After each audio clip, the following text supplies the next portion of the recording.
Assalamu alaikum, bienvenue à tous, j'espère que vous allez très bien. Alhamdulillah, grâce à Allah Azza wa Jal, le Tout-Puissant, dans cette vidéo, on va parler du Coran. Et le Coran, c'est pas n'importe quel livre, c'est la parole d'Allah Azza wa Jal, le créateur de tout l'univers. C'est donc important pour nous de connaître un maximum de choses sur le Coran. Eh bien, le Coran, il est unique. Cependant, il peut se lire de plusieurs manières. Dans cette vidéo, grâce à Allah Azza wa Jal, nous allons voir l'utilité, le rôle des différentes manières de lire le Coran. Et vous allez voir, c'est très impressionnant. Bon, et bien là, on a le sommaire. D'abord, on va commencer par une petite introduction où on va parler des 10 lectures, d'où elles viennent et tout. Mais les deux parties les plus importantes, c'est 1 et 2. Alors ici, on va parler de la prononciation parce que les 10 lectures, elles vont permettre de réciter le Coran de manière différente. Et croyez-moi, la première fois que j'ai écouté certaines récitations, j'étais pas prêt. C'est incroyable, c'est très beau. Et on voit à quel point Allah Azza wa Jal a voulu nous faciliter la manière de lire le livre le plus important qui est le Coran. La partie 2, c'est la partie la plus importante.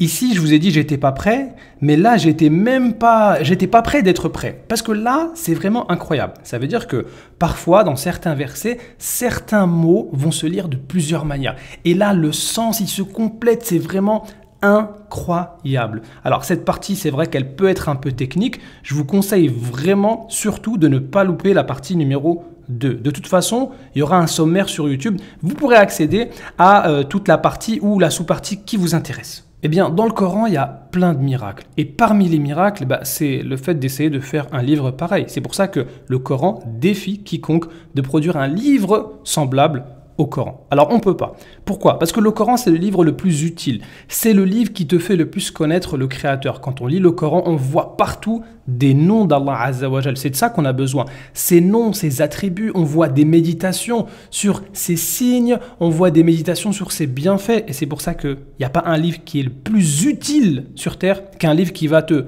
rappeler, qui va te faire connaître le Créateur. C'est aussi le livre le plus important, puisque le jour le plus important, c'est le jour dernier. Ici-bas, ça va passer très vite, mais le jour dernier, eh bien après, c'est l'éternité.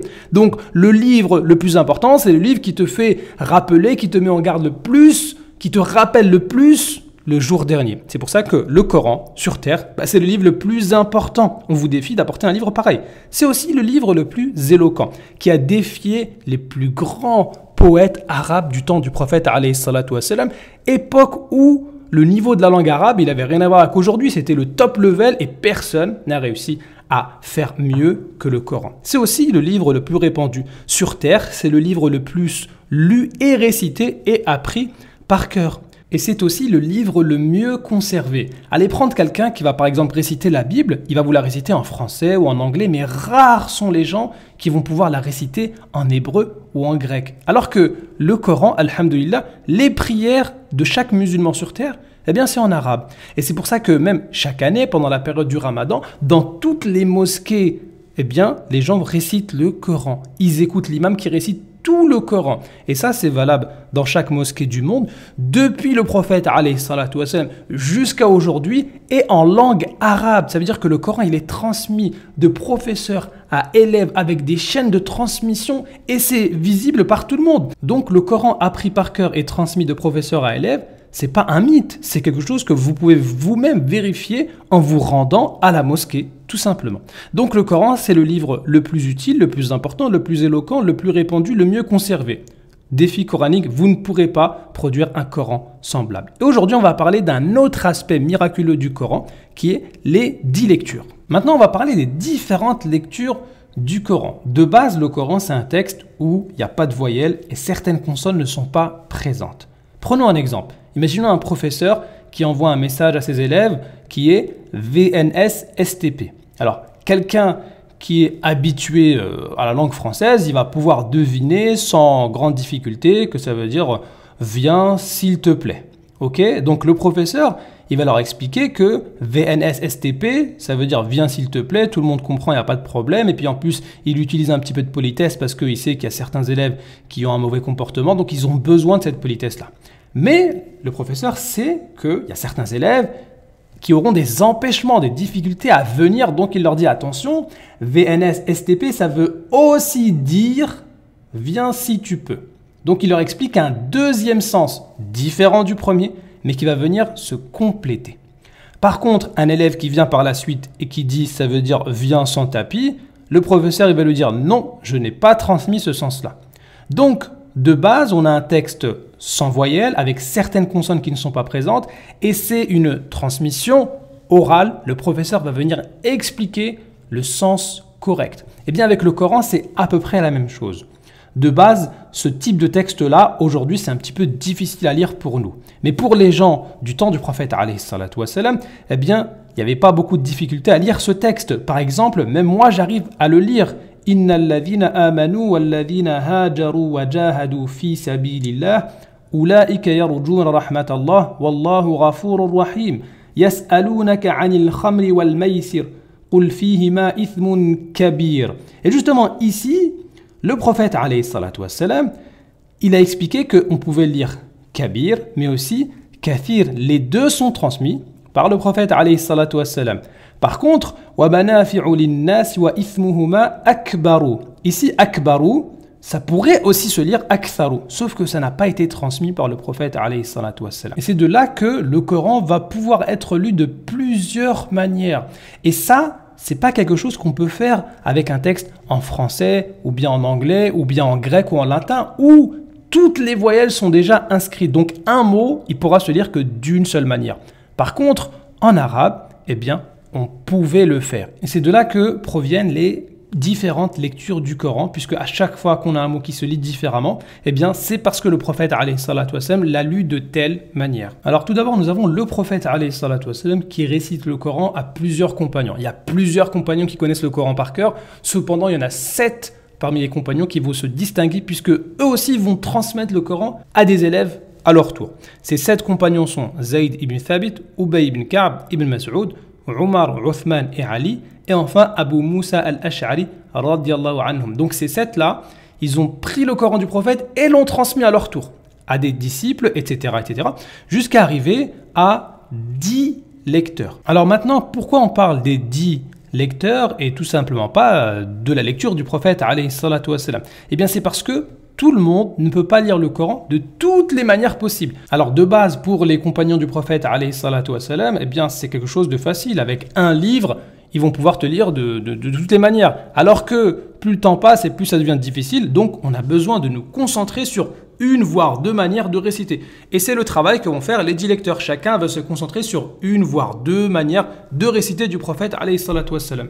Alors les 10 lectures aujourd'hui, eh bien elles sont apprises par plusieurs personnes partout dans le monde. Sauf qu'elles ne sont pas forcément lues dans les mosquées. La plupart de ce qui est lu aujourd'hui dans la mosquée, eh bien c'est Hafs avec 95% et aussi Warsh. Donc ce sont les deux manières de lire qui sont les plus répandues auprès des gens. Donc on voit ici que Warsh, il est l'élève de Nafi' et Hafs, il est l'élève de Aasim. Regardons maintenant la chaîne de transmission de Hafs jusqu'au prophète, alayhi salatu wassalam. Tout est clair. Hafs, il a pris de Aasim et Aasim, il a pris de 3 parmi les At-Tabi'un, qui sont les disciples des compagnons. Parmi les plus connus, il y a ici Abu Abdirrahman as-Sulami.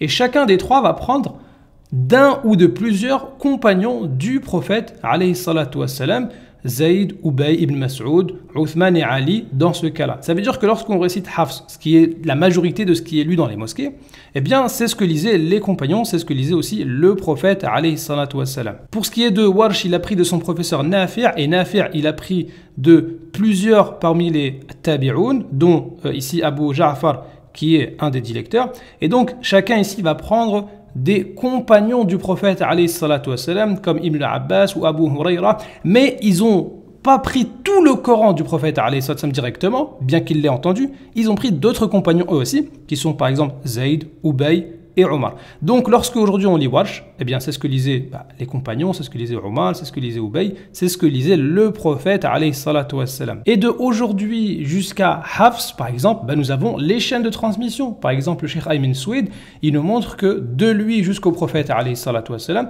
eh bien il y a moins de 30 intermédiaires. Ça veut dire que nous avons toutes les chaînes de transmission. Et donc à chaque fois ici, ça c'est un minimum, à chaque fois il y a encore d'autres disciples qui vont réciter, et les gens récitaient devant tout le monde, donc c'était impossible de falsifier le Coran. À chaque fois, le professeur enseigne à l'élève en présence d'autres élèves, et donc nous avons des chaînes de transmission même différentes, qui prouvent que ce que nous récitons aujourd'hui, c'est la même chose que ce que récite Hafs et Warsh, et c'est la même chose que ce que récite le prophète alayhi salatu wassalam. On va rentrer maintenant dans le vif du sujet. À quoi ça sert les différentes lectures? Eh bien, premièrement, Allah Azza wa Jal a permis que le Coran soit lu de différentes manières pour faciliter la prononciation. Ça, c'est le premier point. Et la majorité des différences concernent ce point-là. Le fait de prononcer des mots qui vont avoir le même sens, mais qui vont se prononcer de manière différente.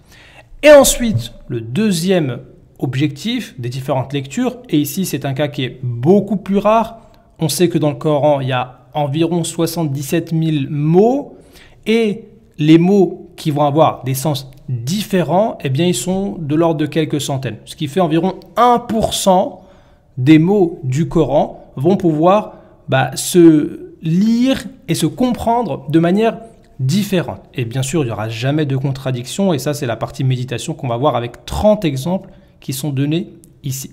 Donc, les différentes lectures, 1. Faciliter la prononciation, 2. Faciliter la compréhension. Alors, dans la partie faciliter la prononciation, on va voir deux choses. Premièrement, que Allah Azza wa Jal, par miséricorde, il a voulu que ce texte-là, qui est le Coran, qui est destiné à tout le monde, eh bien, il a voulu que chacun puisse trouver une manière de réciter qui va être plus facile pour lui. Deuxièmement, le fait de pouvoir lire un texte de plusieurs manières, eh bien, ça renforce le caractère miraculeux du Coran. Et donc, là, c'est encore un défi d'apporter un texte avec tout ce qu'on a dit avant, et en plus, qui peut se lire, se prononcer, se réciter de plusieurs manières. Rabbi ighfir li wa li walidayya wa liman dakhala baytiya mu'minan wa lil mu'minina wal mu'minat.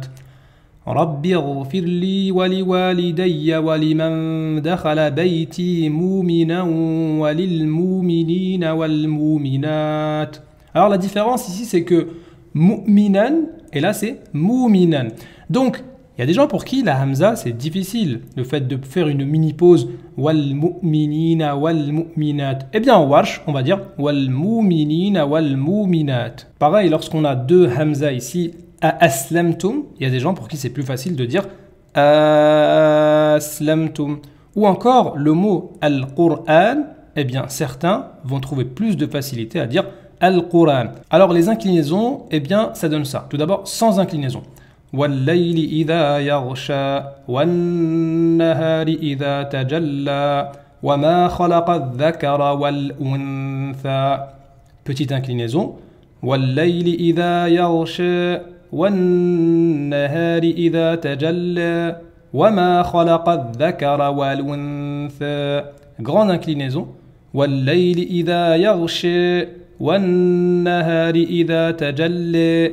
Donc vous voyez la différence. Il y a des gens pour qui le son et c'est une habitude. Il y a des gens pour qui le son a est une habitude. Donc chacun va réciter comme il peut et aussi comme il veut. Il y a des gens qui préfèrent فَسَنُيَسِّرُهُ لِلْيُسْرَى et d'autres qui préfèrent فَسَنُيَسِّرُهُ لِلْيُسْرَى et d'autres qui préfèrent فَسَنُيَسِّرُهُ لِلْيُسْرَى. On passe aux pauses et personnellement c'est le truc que j'aime le plus. Alors tout d'abord la lecture de Hafs, la lecture qu'on écoute souvent.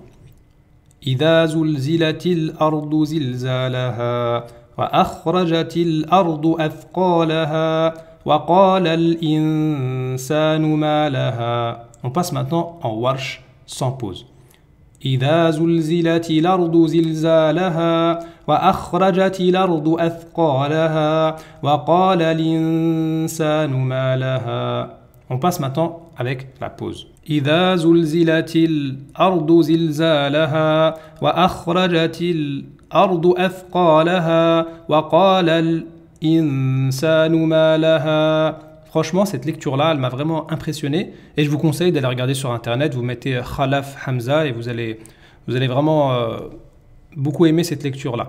كذب أصحاب الأيكة المرسلين إذ قال لهم شعيب ألا تتقون إني لكم رسول أمين. En fait, cette lecture avec les pauses, qu'on appelle sect en arabe, ça permet vraiment de méditer le texte que tu es en train de lire. Alors bien sûr, les pauses, c'est pas au hasard, hein. Tu peux pas venir faire des pauses où tu veux. Il y a des règles précises, hein. C'est pour ça que le Coran, c'est un texte qui est puissant, qui va venir défier les autres textes, mais c'est aussi un texte qui va venir aider les faibles parmi nous, ceux qui ont du mal à maîtriser plusieurs lectures, etc. Chacun il va trouver comment lire, d'accord? De base, on a celle-là, et puis il y en a qui veulent lire un peu plus rapide, par exemple, كذب أصحاب الأيكة المرسلين إذ قال لهم شعيب لا تتقون إني لكم رسول أمين. On passe maintenant aux fusions. فمن يعمل مثقال ذرة خيرا يره فمن يعمل مثقال ذرة خيرا يره. Ici on a une fusion. فمن يعمل. Alors qu'ici, on a une fusion, mais il y a encore la runna, la partie du nez, elle est encore présente. فَمَن يَعْمَلْ. Donc il y a des gens qui ont du mal à utiliser al-runna. Et d'autres qui préfèrent utiliser le runna, ils trouvent que ça embellit encore plus le texte. Donc chacun, il a la possibilité de réciter comme il peut. Autre exemple, فَقَدْ ضَلَّ. Alors qu'ici, c'est فَقَدْ ضَلَّ. C'est difficile pour certaines personnes de réciter فَقَدْ ضَلَّ. Donc, une autre manière de lire, c'est faqad dalla. Même chose pour kadhabat thamoudu. Eh bien, on peut réciter, selon une autre lecture, kadhabat thamoudu. Donc, on voit ici que lorsqu'on va fusionner deux lettres qui vont être soit identiques, soit proches au niveau du makhraj, du point de sortie de la lettre, eh bien, la première, elle va être sakina avec un soukoun, sans voyelle, et la deuxième, elle possède une voyelle, et on peut fusionner. Sauf qu'une autre manière de lire qui est encore plus impressionnante, c'est il suffit d'avoir la même lettre ou des lettres qui sont proches sans même avoir de soukoun. Et on peut fusionner. Normalement, on va dire wa idha qila lahum. Eh bien, une autre manière de lire, c'est wa idha qila lahum. Ou encore Adamu mir rabbi. Ça va devenir Adam mir rabbi. Innahu huwa. Ça devient innahu huwa. Al-hadithi ta'jaboun devient Al-hadith ta'jaboun. Passons aux prolongations. قال يا آدم أنبئهم بأسمائهم قال يا آدم أنبئهم بأسمائهم قال ألم أقل لكم إني أعلم غيب السماوات والأرض قال ألم أقل لكم إني أعلم غيب السماوات والأرض. Alors ici on voit que Adamu, ça commence par une hamza. Et donc le son A, il y a des gens qui préfèrent le prolonger. Ici c'est Adamu.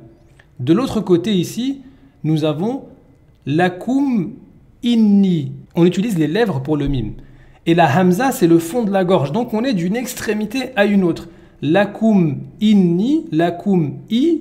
Eh bien, en wash, on préfère lakumu inni. On prolonge ici le mime. Ça va nous aider à prononcer la hamza. De l'autre côté, ici, nous avons inni a. I a. Eh bien, en wash, on préfère dire inniya a'lamu. Inniya. Donc, parfois, il y a certaines prolongations qui en hafs et pas en wash. Et inversement. Mais de manière générale, il y a plus de prolongations en warsh. Man amana billahi wal yawmil akhir wa amila salihan falahum ajruhum 'inda rabbihim. Donc il y a des gens qui préfèrent ou qui trouvent plus facile walal akhiratu khayrun laka minal ula. Et d'autres qui préfèrent ou qui trouvent plus facile وَلَلْآخِرَةُ خَيْرٌ لَكَ مِنَ الْأُولَى. On passe maintenant au type de prononciation, ce qu'on appelle tafrim et tarqiq. وَاسْتَعِينُوا بِالصَّبْرِ وَالصَّلَاةِ وَإِنَّهَا لَكَبِيرَةٌ إِلَّا عَلَى الْخَاشِعِينَ. وَاسْتَعِينُوا بِالصَّبْرِ وَالصَّلَاةِ وَإِنَّهَا لَكَبِيرَةٌ إِلَّا عَلَى الْخَاشِعِينَ. Ici on a wassalah et là wassalah. La différence c'est que ici le lam il est normal, là ici c'est Allah. Pourquoi? Parce que avant on a le sad qui est une lettre emphatique. Donc là ici en wash on va plutôt regarder ce qui se passe avant.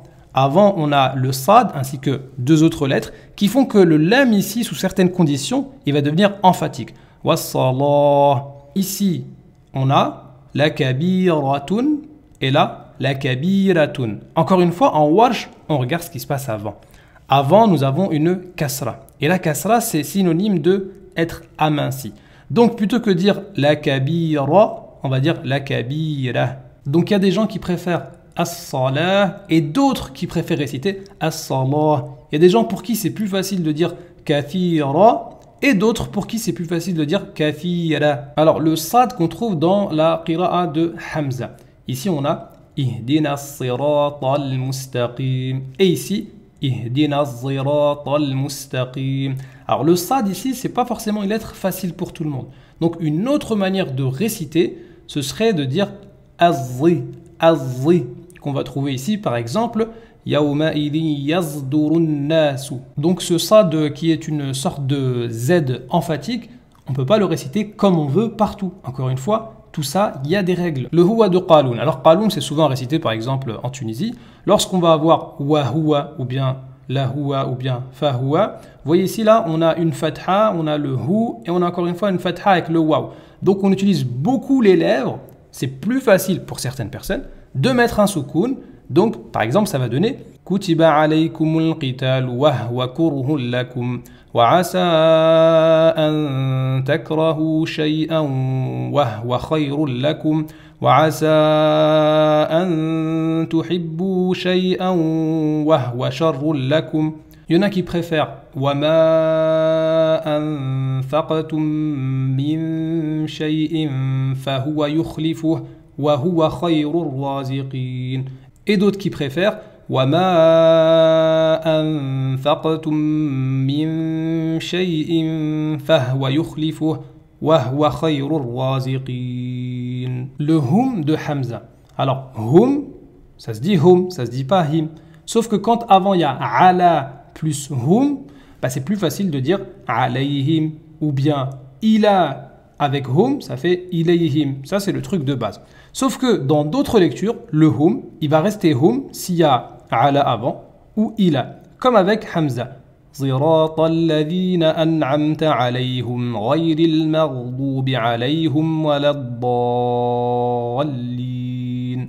Donc celui qui est habitué à dire alayhim ou l'autre qui est habitué à dire alayhum, eh bien il y a les deux possibilités. Donc là, par exemple, avec la lecture de Hamza, si on récite avec les règles qu'on a vues tout à l'heure, vous vous rappelez la pause et la grande inclinaison, ça va donner فَإِذَا دَفَعْتُمْ إِلَيْهُمْ أَمْوَالَهُمْ فَأَشْهِدُوا عَلَيْهُمْ وَكَفَى بِاللَّهِ حَسِيبًا. Le hum de Ibn Kathir. Alors ici, on va avoir صراط الذين أنعمت عليهم غير المغضوب عليهم ولا الضالين. Ici, le hum, comme on a vu tout à l'heure un petit peu avec Warsh, eh bien c'est difficile pour certaines personnes de rester avec le soukoun lorsqu'après il y a la hamza. Ici, pour Ibn Kathir, même s'il n'y a pas de hamza, on va quand même faire une petite prolongation. ختم الله على قلوبهم وعلى سمعهم وعلى أبصارهم غشاوة ولهم عذاب عظيم. Ou bien, on peut réciter de la manière suivante. ختم الله على قلوبهم وعلى سمعهم وعلى أبصارهم غشاوة ولهم عذاب عظيم. Alors comme transition entre cette partie-là et la partie d'après, il faut savoir qu'il y a plusieurs mots qui vont s'écrire de manière différente avec quelques changements de voyelles, mais qui veulent dire la même chose. Par exemple, an-nabiyyu, le prophète, an-nabi ou le prophète, yahsabu, yahsibu, hajju, hijju, adhibu, adhibu. Et la plupart des variations de mots, eh bien, c'est des mots qui ont le même sens. On passe maintenant au deuxième objectif des différences entre les lectures, qui est faciliter la compréhension. Donc là, on va avoir des mots qui vont s'écrire différemment, mais qui vont aussi avoir un sens différent. Et là, c'est une méditation qui est vraiment très forte. On commence avec la première différence dans Surat al-Fatiha. Maliki yawmiddin, Maliki yawmiddin. La différence ici, c'est la prolongation. Malik, ça veut dire maître. Quelqu'un qui va posséder quelqu'un ou quelque chose. Malik, c'est le roi, celui qui va utiliser ou juger cette chose-là ou cette personne-là. Alors, un maître, c'est pas forcément un roi, et un roi, c'est pas forcément un maître. Mais lorsque tu possèdes une chose à 100%, tu peux l'utiliser comme tu veux. Et Allah Azza wa Jal, tout lui appartient. C'est lui qui est le Seigneur de l'univers. C'est donc lui qui peut juger de toute la création comme il le veut, puisqu'il est le Seigneur de l'univers. Et Allah Azza wa Jal, il est Malik al-Mulk. Qul a'udhu bi rabbin nas, le Seigneur des gens, on lui appartient tous. Malikin nas, le souverain ou le roi des gens, des hommes. Ça veut dire que Allah Azza wa Jal, c'est lui le maître du jour de la rétribution, le jour du jugement dernier. Justement, ce jour-là, Allah Azza wa Jal, il va juger. C'est lui qui est le roi. Et si tu penses que tu n'as pas envie d'être jugé ce jour-là, ou en fait, tu peux pas. Parce que Allah, c'est lui le maître. Il te possède. Ensuite, nous avons yakdhiboun, ils mentent, yukadhiboun, ils démentent. Allah Azza wa Jal nous parle des hypocrites. Ces hypocrites, qu'est-ce qu'ils font? Ils se font passer pour des croyants. Donc, ils vont être punis pour avoir menti. Mais s'ils se font passer pour des croyants, c'est que pour de vrai, ils ne croient pas. Et s'ils ne croient pas, ils sont en train de démentir l'islam. Donc, ils auront aussi la punition pour avoir démenti. Les deux lectures se complètent. La yudilloun, la yadilloun. Un simple changement de voyelle et ça change le sens. Allah Azza wa Jal ici nous parle des gens qui parlent sur Allah Azza wa Jal sans science, qui s'inventent des interdictions, qui parlent sans connaissance. Donc, qu'est-ce qu'ils vont faire? Est-ce qu'ils vont égarer les autres ou est-ce qu'ils vont s'égarer eux-mêmes? Eh bien, c'est les deux. Allah Azza wa Jal nous dit que ces gens qui parlent sur Allah sans connaissance, eh bien, non seulement ils vont égarer les autres, mais eux-mêmes, ce sont les premiers à s'égarer. Et on a des exemples où Allah Azza wa Jal, il va nous dire que, par exemple, les gens du livre auraient aimé vous égarer, mais la punition, c'est qu'ils n'égarent qu'eux-mêmes. Mufratoun, mufritoun. Allah Azza wa Jal nous parle encore une fois des gens qui ont menti sur lui, des gens qui ont inventé. Et ces gens-là, qu'est-ce qu'ils vont recevoir? Est-ce qu'ils seront négligés ou bien est-ce qu'ils ont négligé? Eh bien, tout simplement, c'est les deux. Ils seront négligés le jour dernier. Pourquoi? Parce qu'ils ont négligé le droit d'Allah Azza wa Jal. Et ça, Allah Azza wa Jal, il nous en parle dans plusieurs autres versets. Par exemple, il nous dit que ceux qui ne croyaient pas en Allah et qui n'incitaient pas à nourrir le pauvre, eh bien, il ne faut pas qu'ils s'attendent justement à être récompensés le jour dernier. Donc, le négligeur sera négligé. Et avec les deux lectures, on comprend le pourquoi du châtiment. Donc, une lecture te dit « il sera négligé ». Et si tu veux savoir pourquoi, l'autre lecture te dit « c'est parce qu'il a négligé ». Donc, c'est vraiment très fort. Mustanfira. Mustanfara. Allah Azza wa Jal nous parle des gens qui refusent de croire, qui refusent le rappel, et il nous les décrit comme étant des gens qui ont fui comme s'ils étaient devant un lion. Et ces gens-là, ils ont fui. Sauf que l'autre lecture, ce sont eux qui font fuir. Donc est-ce que ces gens-là, ils fuient ou ils font fuir? Eh bien, il y a plusieurs manières de fuir. Une personne, elle peut fuir discrètement. Mais il y a d'autres personnes, ils vont fuir, ils ont tellement peur que lorsqu'ils fuient, eh bien, subhanallah, ils font fuir aussi les autres. Imaginez quelqu'un, vous le voyez en train de courir, il a peur, même vous ne savez même pas pourquoi, vous allez courir avec lui. Donc ces gens-là, tellement ils ont fui, qu'ils ont aussi fait fuir les autres. C'est vraiment incroyable. Tastati'oun, yastati'oun. Donc, vous êtes incapable ou bien ils sont incapables.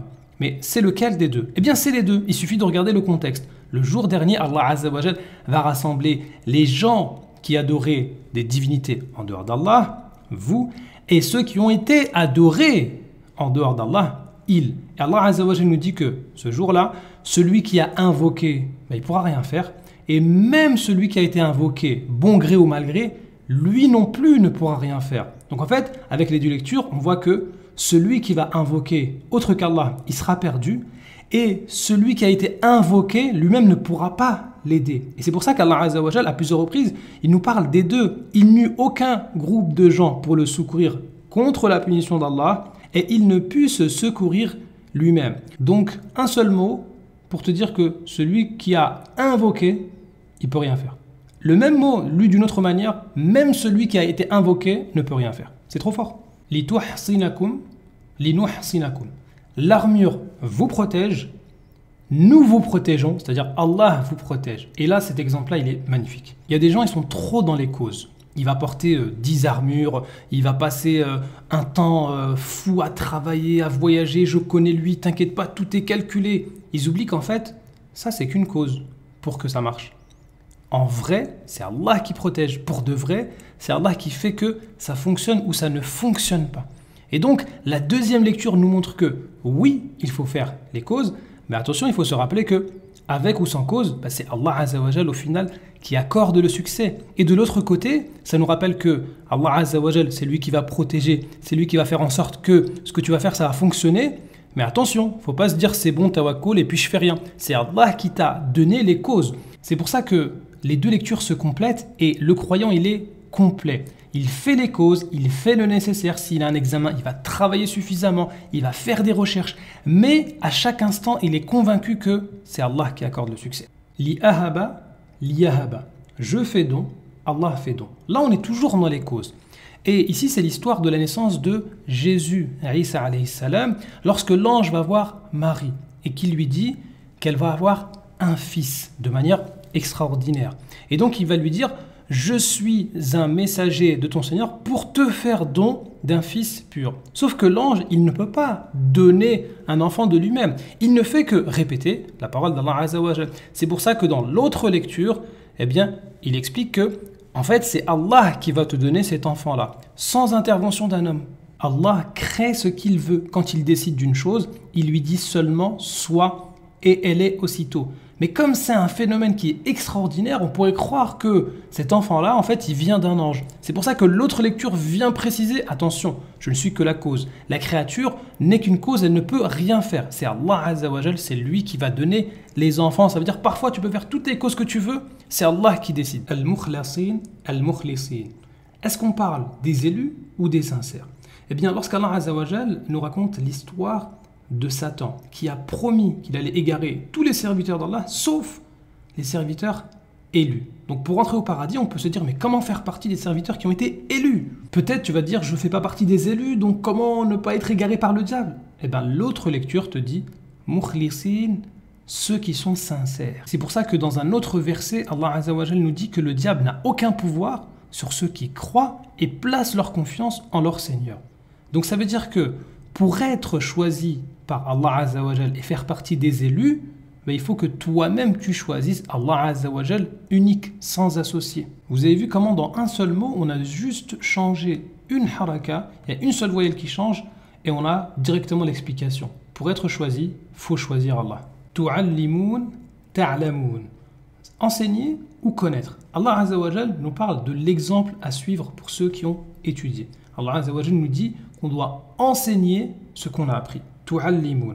Mais de l'autre côté, la personne ne peut pas enseigner avant d'avoir bien assimilé ce qu'elle est en train d'enseigner. C'est pour ça que l'autre lecture, bima kuntum ta'lamun, apprendre avant d'enseigner. Et c'est pour ça qu'Allah Azza wa Jal, à plusieurs reprises, il met en garde contre les gens qui parlent sans connaissance et ne poursuit pas ce dont tu n'as aucune connaissance. Mais de l'autre côté, la personne qui a le ilm, la personne qui a la science, eh bien cette science-là, elle ne doit pas la cacher, elle doit l'enseigner. Tu'allimun, c'est pour ça qu'Allah Azza wa Jal nous dit « Pourquoi dites-vous ce que vous ne faites pas ?» Donc en fait, les deux lectures se complètent. Ce qu'Allah Azza wa Jal demande aux gens qui ont étudié, et de manière générale, c'est d'apprendre et d'enseigner. Donc ici, avec la lecture « Ta'lamun », ça te montre qu'il ne faut pas parler sans science.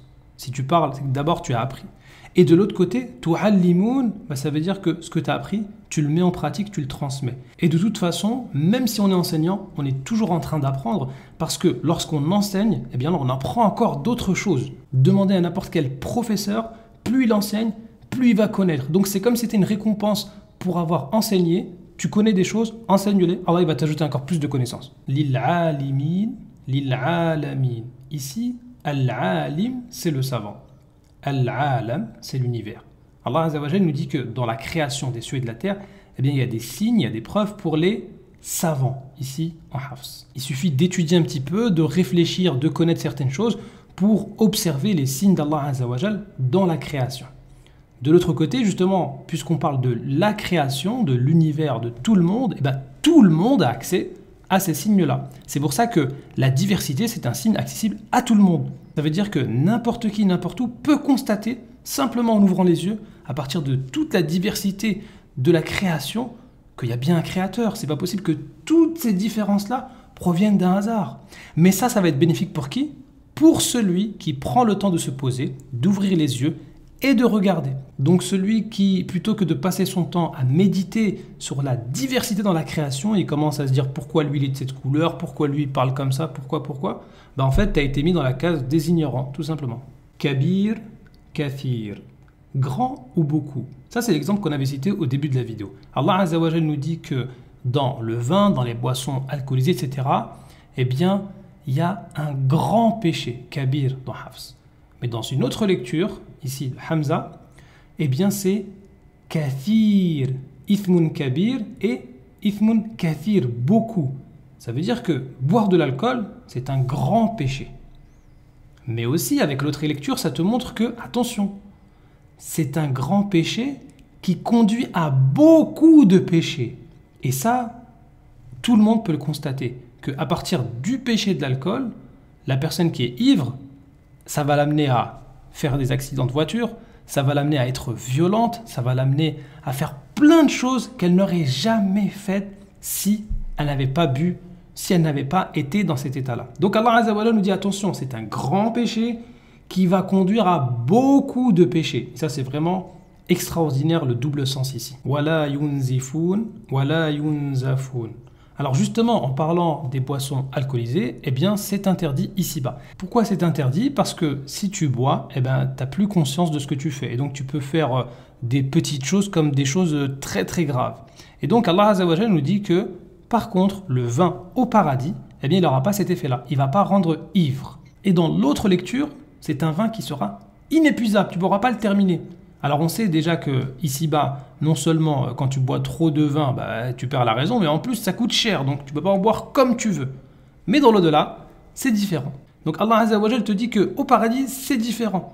Non seulement c'est un vin qui ne va pas limiter la raison, mais lui-même il est illimité. Donc une lecture te dit que le vin il est illimité, l'autre lecture, le vin ne limite pas la raison. C'est très fort. Yuqatalun, yuqatilun. Allah Azza wa Jal nous dit autorisation est donnée à ceux qui sont combattus, et l'autre lecture, autorisation est donnée à ceux qui combattent.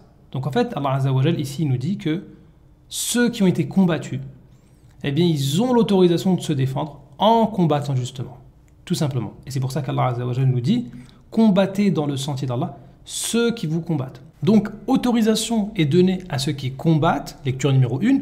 Pourquoi ? Parce qu'ils ont été combattus, lecture numéro 2, donc légitime défense. Qatala, qutila. Donc qatala, c'est le fait d'avoir combattu.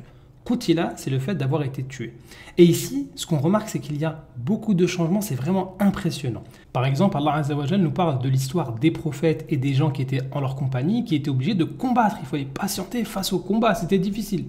L'autre lecture te dit que dans ces combats, il y a même eu des décès, donc il fallait encore patienter. Ça veut dire qu'il y a une patience physique, et il y a même une patience qui est psychologique. Face au combat, face au décès, c'est pas exactement la même chose. Et on voit dans l'autre verset qu'Allah Azza wa Jal indique qu'il va récompenser ceux qui ont été tués.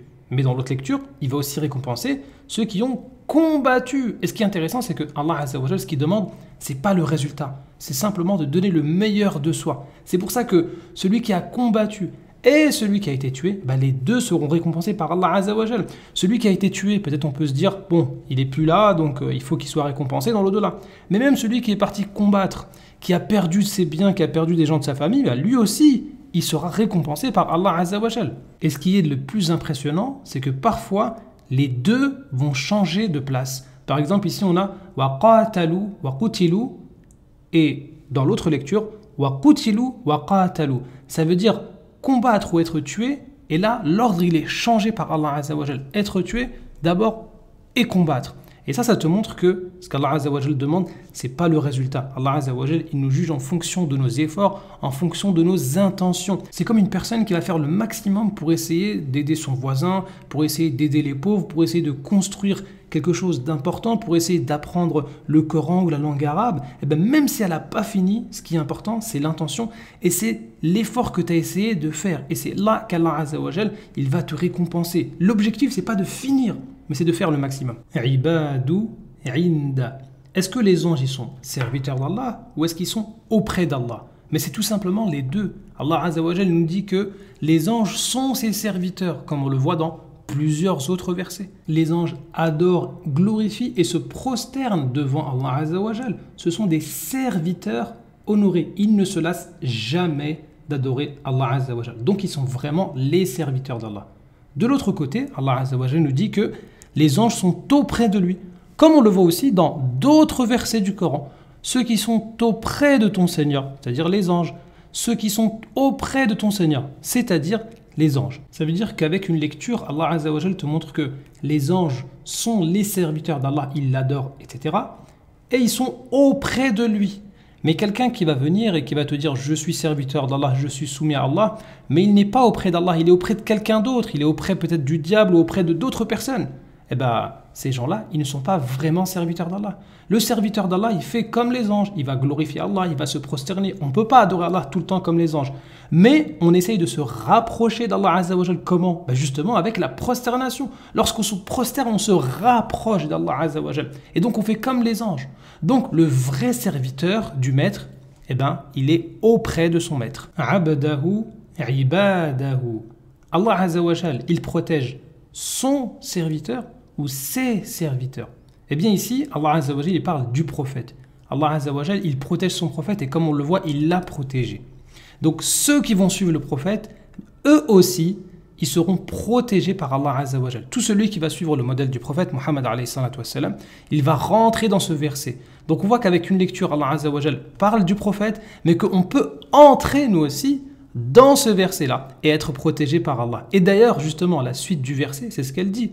Dit Allah me suffit, et ensuite il y a aussi ceux, donc pluriel, qui cherchent un appui. Donc ça veut dire que de base, avec une lecture, le verset concerne le prophète alayhi salatu wassalam, mais avec une autre lecture, on peut être dedans. Donc profitons-en. Wattakhidhu wattakhadhu.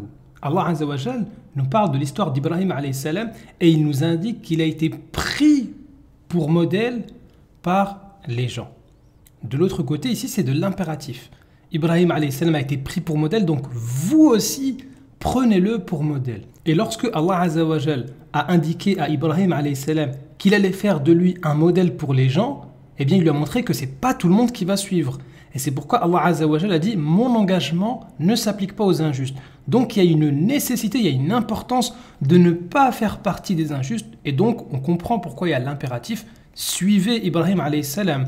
Donc il a été suivi par les gens, mais pas tout le monde. Donc vous, attention, suivez-le. Et alhamdulillah, en islam, on suit le prophète Ibrahim alayhi salam. Et il n'y a pas une religion en dehors de l'islam qui suit plus le prophète Ibrahim alayhi salam. Le nom Ibrahim, déjà, on le cite tous les jours durant nos 5 prières. Il n'y a pas une religion qui suit plus le prophète Ibrahim alayhi salam. Donc, suivez-le aussi. A'lamu i'lam. Ici, Allah Azza wa Jal nous parle de l'histoire d'un homme qui est passé devant un village qui était désert. Et il s'est demandé comment Allah Azza wa Jal va faire revivre ce village. Et Allah Azza wa Jal, il l'a fait mourir 100 ans et il l'a ressuscité. Une fois qu'il a vu les preuves, une fois qu'il a vu les signes, eh bien, Allah Azza wa Jal lui a dit « Sache ici, i'lam, sache qu'Allah est omnipotent. Maintenant que tu as eu la réponse, eh bien, sache, sois convaincu qu'Allah Azza wa Jal, il est omnipotent puisqu'il t'a montré. Je t'ai ressuscité après 100 ans, donc sache que je peux ressusciter tout le village, sache que je suis omnipotent. » Et l'homme, il a répondu quoi? Eh bien, l'autre lecture donne la réponse de l'homme. Qala a'lamu, je sais, j'accepte. Face à l'évidence, j'ai vu les preuves, je suis convaincu qu'Allah est omnipotent. Ça veut dire ce qui est incroyable avec une lecture, c'est Allah Azza wa Jal qui donne un ordre. Et avec l'autre lecture, on a la réponse de l'homme. Ça, c'est vraiment incroyable. Qala qul. Alors ici, c'est un petit peu comme l'exemple précédent. Ici, les gens de la Mecque accusaient le prophète alayhi salatu wassalam d'être un menteur, etc. Et donc, Allah Azza wa Jal révèle le verset. Il a répondu le prophète, « Mon Seigneur sait tout ce qui se dit au ciel et sur la terre, et il est l'audient, l'omniscient. » Donc, Allah Azza wa Jal, il sait ce que vous êtes en train de dire. Il sait que vous êtes en train d'accuser le prophète de menteur. Donc avec une lecture, ce que dit le prophète qala, en fait ça ne vient pas de lui-même, ce n'est pas une invention, ça vient de qul. C'est-à-dire que le qala du prophète, c'est un qul, ça veut dire dit, répète, c'est une répétition. Autrement dit, le prophète ne fait que répéter la parole de Dieu. Ce que dit le prophète ici, ce n'est pas une invention comme eux le disent, avec le verset juste après. Ils prétendent que c'est une invention. Mais Allah Azza wa Jal, avec une lecture, il te dit « Qala », ce que dit le prophète, ça vient de « Qul », ça vient d'un ordre divin. En sens inverse maintenant de cette lecture-là où il y a marqué « Qul », ça veut dire que le prophète ne parle pas de lui-même, vers cette lecture-là « Qala », ça montre que le prophète transmet ce qu'il reçoit comme révélation. Donc ça veut dire qu'ici, avec 2-3 lettres, Allah Azza wa Jal a réfuté ceux qui prétendent que le prophète alayhi salatu wassalam, c'est un menteur. Puisque le qala qui devient qul, il n'y en a pas beaucoup dans le Coran. Et ici, justement, Allah Azza wa Jal, il les menace. Attention, Allah Azza wa Jal sait tout ce qu'il y a au ciel et sur la terre. Et attention, le qala du prophète, les paroles du prophète, ça vient de qul, ça vient de ce qu'Allah Azza wa Jal dit. Bidanin, bidanin. Ici, Allah Azza wa Jal nous montre que le prophète alayhi salatu wassalam ne cache pas la révélation. Il n'est pas avare. Tout ce qu'il a comme révélation, comme on l'a vu juste avant, eh bien, il le transmet. Lorsqu'Allah Azza wa Jal lui dit qul, le prophète alayhi salatu wassalam, qala, c'est-à-dire il va transmettre. Donc tout ce que le prophète alayhi salatu wassalam reçoit de la révélation, il le transmet. Il n'a pas le droit de le cacher. Mais de l'autre côté, avec l'autre lecture, bidanin, avec un va, c'est que le prophète alayhi salatu wassalam, il n'invente rien du tout. Et c'est ce que dit la suite de la sourate, que le Coran, c'est point la parole d'un diable. Donc avec une lecture, ça nous montre que le prophète alayhi salatu wassalam, ce qu'il dit comme étant la révélation, eh bien c'est pas une invention, c'est vraiment la révélation. Et de l'autre côté, il ne peut rien cacher. Donc lecture numéro 1, le prophète transmet que la vérité. Lecture numéro 2, le prophète transmet toute la vérité. Risalata, risalati. Allah Azza wa Jal met en garde justement le prophète alayhi salatu wassalam en lui disant si tu ne le faisais pas, si tu ne transmets pas ce qui t'a été révélé de la part de ton Seigneur, alors tu n'aurais pas communiqué son message. Mais ici, en Warsh, ses messages.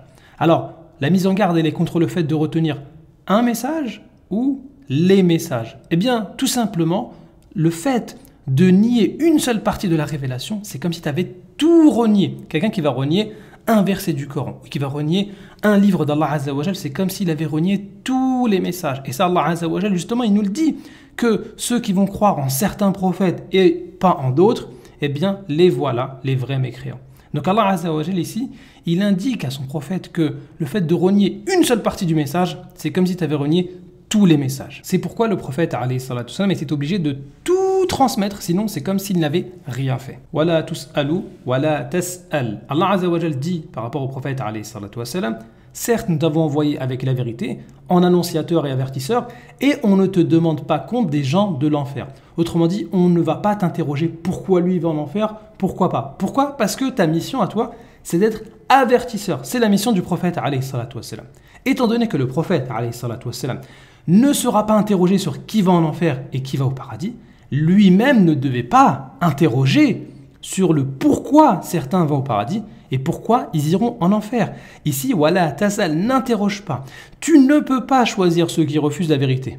Étant donné que tu n'es pas responsable de ceux qui refusent la vérité, bah toi-même tu ne peux pas interroger par rapport à eux.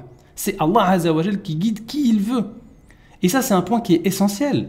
Ça veut dire que nous, étant donné qu'Allah Azza wa Jal ne va pas nous questionner sur pourquoi lui, il a eu un châtiment comme ça, pourquoi lui, il a eu une vie de telle manière, eh ben nous-mêmes, on ne doit pas interroger sur ces choses-là. Chacun doit s'occuper de ce qui le regarde. Donc la première lecture nous montre que ce qui est important, c'est le fait de faire le maximum, c'est pas le résultat. Et donc nous-mêmes, on ne doit pas interroger sur le résultat, tout simplement. Yaqussu yaqdi. Allah Azza wa Jal nous montre, justement, comme on vient de le voir, que le châtiment, ça ne dépend pas du prophète alayhi salatu wassalam. C'est Allah Azza wa Jal qui est le juge et c'est le meilleur des juges.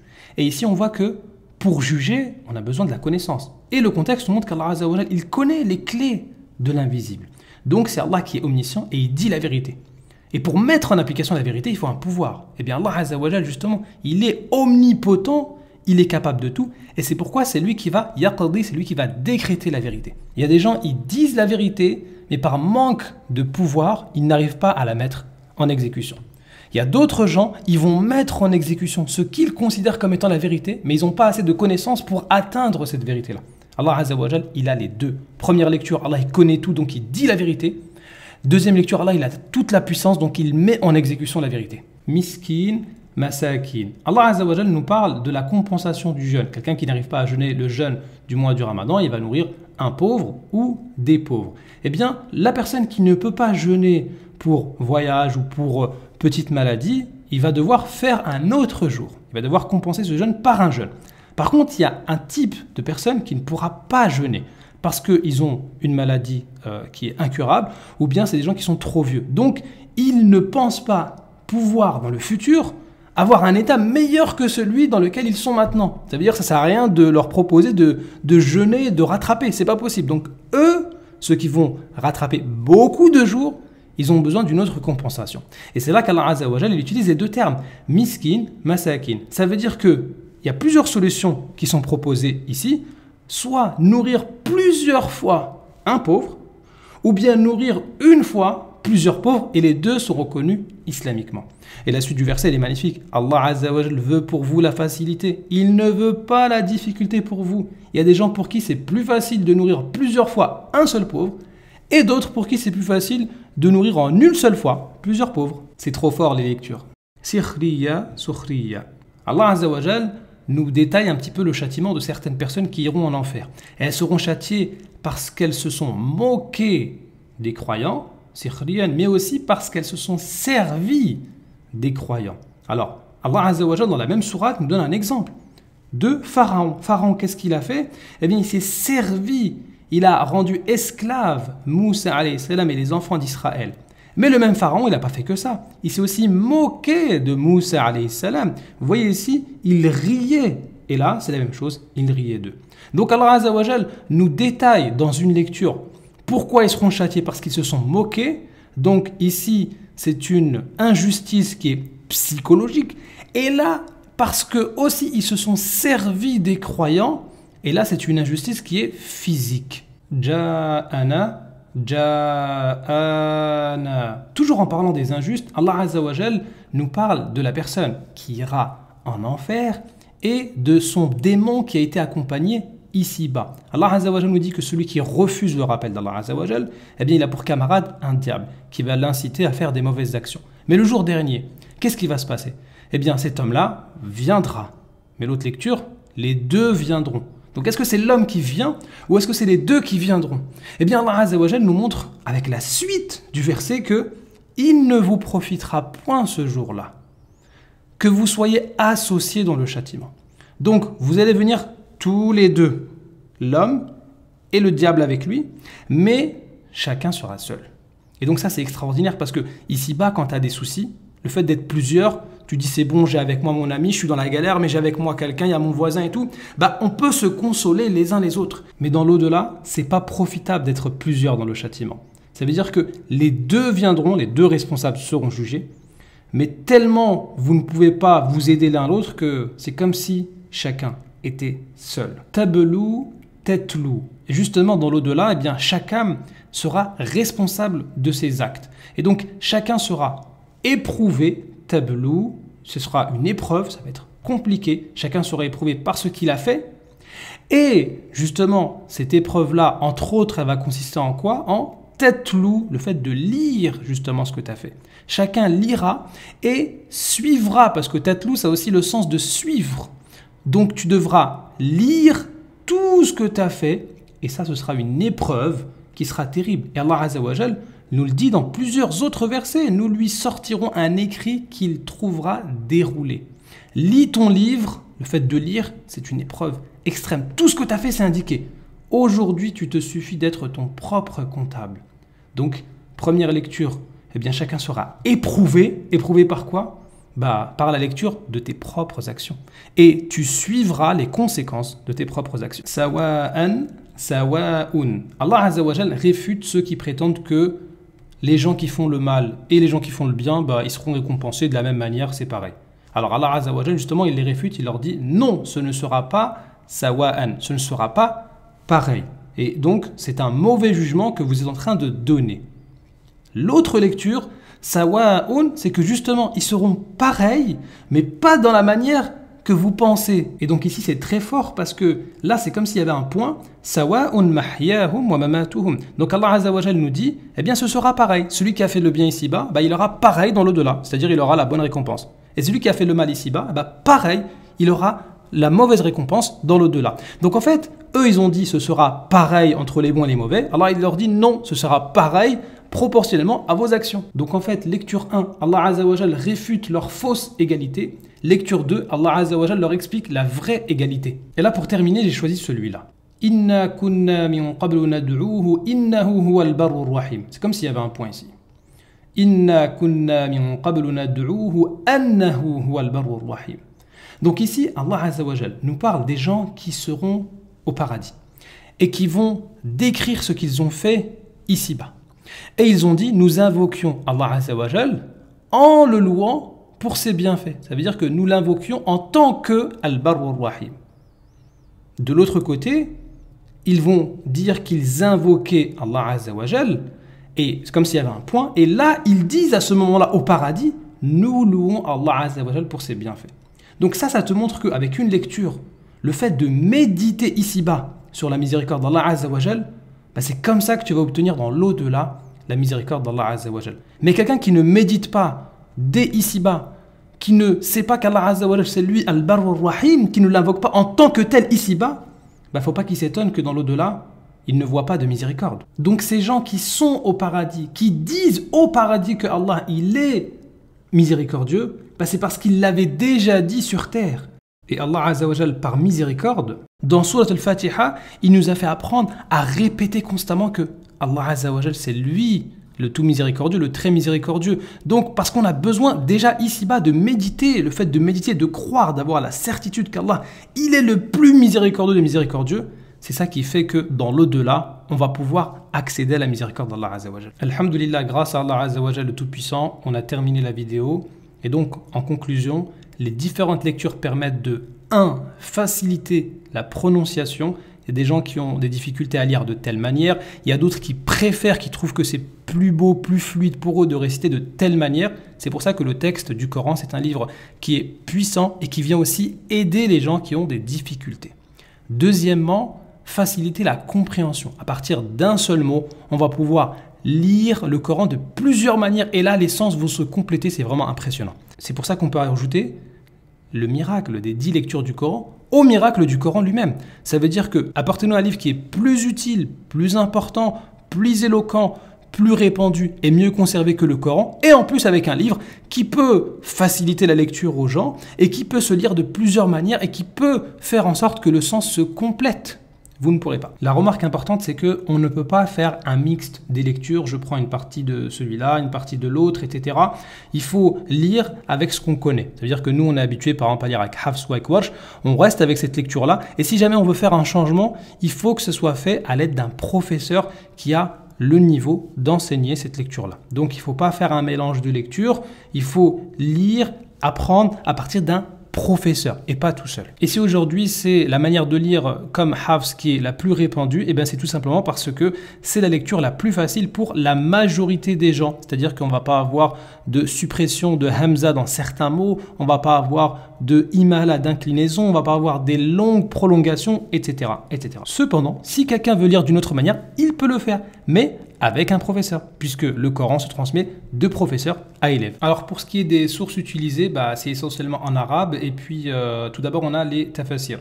Alors ce que j'ai pris de l'explication dans la partie 2 de la compréhension, c'est basé quasiment la totalité sur Al-Barawi, puisque ce qui est bien c'est qu'il va expliquer à chaque fois qu'il y a une variante, et il va donner le sens, etc. Et c'est assez concis, c'est vraiment très très bien.